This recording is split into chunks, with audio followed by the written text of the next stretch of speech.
पाकिस्तान के साबिक कप्तान test cricketer Mohammad Hafeez chairman Mohsin Naqvi साहब पर बरस पड़े और बहुत सा गुस्सा निकाल डाला चेयरमैन मोहसिन नकवी साहब पे।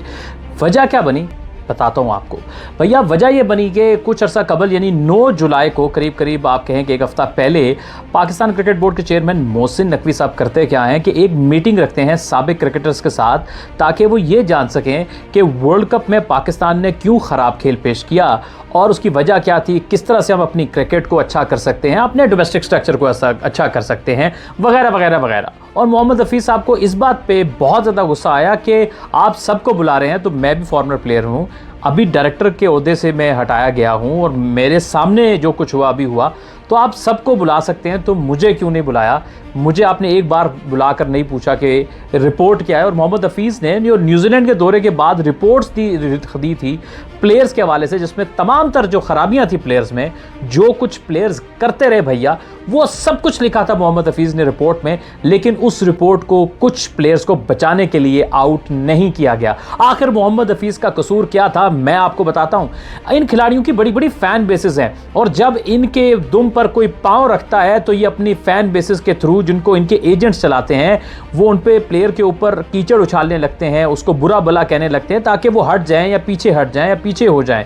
जी हाँ, मोहम्मद हफीज़ का कसूर जान लेते हैं। मैं आपको बताता हूँ मोहम्मद हफीज़ का कसूर ये था कि उसने ये कहा कि आपने फिटनेस टेस्ट ख़त्म कर दिया है तो आपको फिटनेस इंप्रूव करने की ज़रूरत है, क्योंकि जब तक आप फिट नहीं होंगे आप अच्छा परफॉर्म नहीं कर सकते। मोहम्मद हफीज़ का कसूर ये था कि उन्होंने कहा कि टीम के अंदर प्रोफेशनलिज्म लाने की बहुत ज़रूरत है, और इस हवाले से जो ही थोड़ी सी सख्ती की मोहम्मद हफीज़ ने, तो ये तमाम प्लेयर्स इकट्ठे हो गए और मोहम्मद हफीज़ के ख़िलाफ़ उन्होंने एक मुहिम शुरू करवा दी।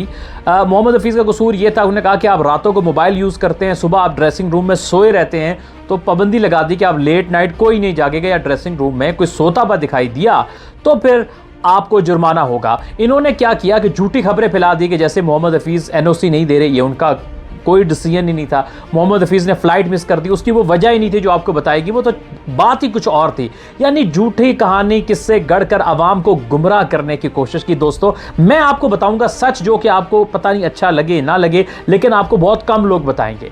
मोहम्मद हफीज़ ने तमाम तर वो फैसले लेने की कोशिश की जिससे पाकिस्तानी टीम की बेहतरी होगी, लेकिन कहाँ एक तरफ एक अकेला बंदा, जिसमें पाकिस्तान क्रिकेट बोर्ड के अंदर बैठा एक माफिया जो प्लेयर्स के साथ मिला हुआ था, ये एक्सक्लूसिव बात बता रहा हूँ, वो उन प्लेयरों को सपोर्ट कर रहा था और मोहम्मद हफीज़ को डीफेम करने की कोशिश कर रहा था। और कहाँ एक तरफ पूरा प्लेयर इकट्ठे हो गए, एक मोहम्मद हफीज़ के खिलाफ खड़े हो गए, क्योंकि मोहम्मद हफीज़ कहता था इन्हें, बेटा मेहनत करो, जान मारो, फिटनेस बेहतर करो। ये वो प्लेयर थे जिनकी तवज्जो मैच के अंदर ऑस्ट्रेलिया के खिलाफ टेस्ट सीरीज में सारी लीग पे थी कि कब पहुंचेंगे, कितना पैसा आएगा, कितने माल बनाएंगे।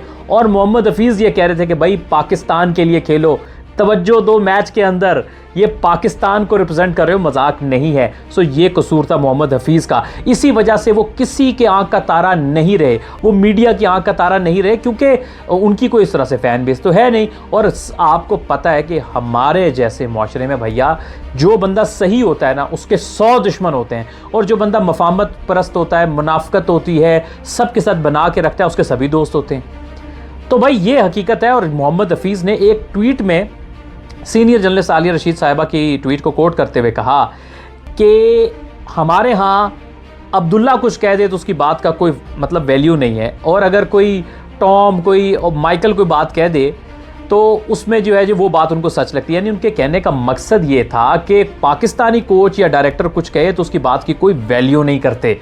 यही कोई गोरा कोच आके गलत भी कह दे तो जी उसकी वैल्यू को आसमान पे रख लिया जाता है, सर पे उठा लिया जाता है, और कहीं ना कहीं वो निशाना मिकी आर्थर पे भी बन रहा है, लग रहा है, क्योंकि मिकी आर्थर प्लेयर के साथ मिल गए थे और मिलकर फिटनेस का कल्चर ख़त्म किया गया, जिसकी वजह से 2023 के वर्ल्ड कप में उसके बाद से खिलाड़ियों की फिटनेस नीचे गई और परफॉर्मेंस बिल्कुल नीचे गई। मॉडर्न डे क्रिकेट में भैया एक चीज़ तय हो चुकी है, इसमें सबका बिलीव है, जब आपकी फिटनेस नहीं है ना तो आपकी परफॉर्मेंस कभी भी कंसिस्टेंट नहीं हो सकती। विराट कोहली दुनिया का नंबर 1 बैट्समैन इसलिए है कि वो दुनिया का फिटेस्ट प्लेयर भी है। उससे ज़्यादा किसी की फिटनेस है तो उसके साथ फिटनेस का मुकाबला इस एज में भी करके देख लो। मेरा चैलेंज है, करके देख लो, कर गए तो मेरा नाम बदल देना, मैं आइंदा कोई वीडियो नहीं बनाऊंगा, आप विराट कोहली को बीट करके दिखा दो। फिटनेस की बेस पे वो अपने स्किल को वो और ऊपर लेकर गया है। तो बाकी बहुत सारे क्रिकेटर्स बुलाए, और वो क्रिकेटर बुलाए चेयरमैन साहब ने, बहुत रिस्पेक्ट के साथ चेयरमैन साहब, जिनमें से आधे पीसीबी में आधी जिंदगियां उनकी गुजरी और बेड़ा गर्क करने में पीसीबी का उनका बड़ा बड़ा हाथ है। चले ओवरऑल हम देखते हैं क्रिकेटर्स कौन कौन से थे, जिसमें एजाज अहमद साहब, सलमान बट, सरफराज अहमद, सिकंदर बख्त, बासित अली, अजहर खान, इंतखाब आलम, शफीक पापा, आसिम कमाल, मोहम्मद समी, हारून रशीद, यासिर हमीद, सलीम अल्ताफ़, यासिर शाह एंड वजातुल्लाह वास्ते। इनमें से कुछ नाम तो ऐसे हैं जिनको पता नहीं वो किस दौर की क्रिकेट खेले, उनको तो पता ही नहीं आज की क्रिकेट का।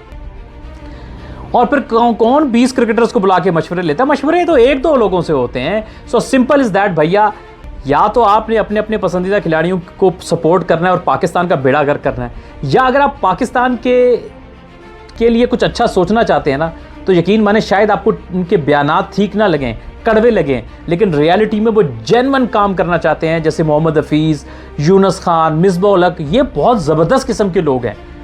कुछ लोग होते हैं जिनकी फ़ैन बेस होती है, जो कि मुंह पर अच्छे होते हैं आपके सामने, आपको अंदर से वो बहुत खतरनाक होते हैं। मैं नाम नहीं लूँगा, आप नाराज़ हो जाएंगे, मैं बहुत से ऐसे खिलाड़ियों को जानता हूँ। लेकिन बहरहाल जी, मोहम्मद हफीज़ का गुस्सा भी जायज़ है, और अगर आज वो रिपोर्ट सामने आ जाती मोहम्मद हफीज़ की, तो बड़े बड़े आपके जो इस वक्त सुपरस्टार हैं वो बेनकाब हो जाते।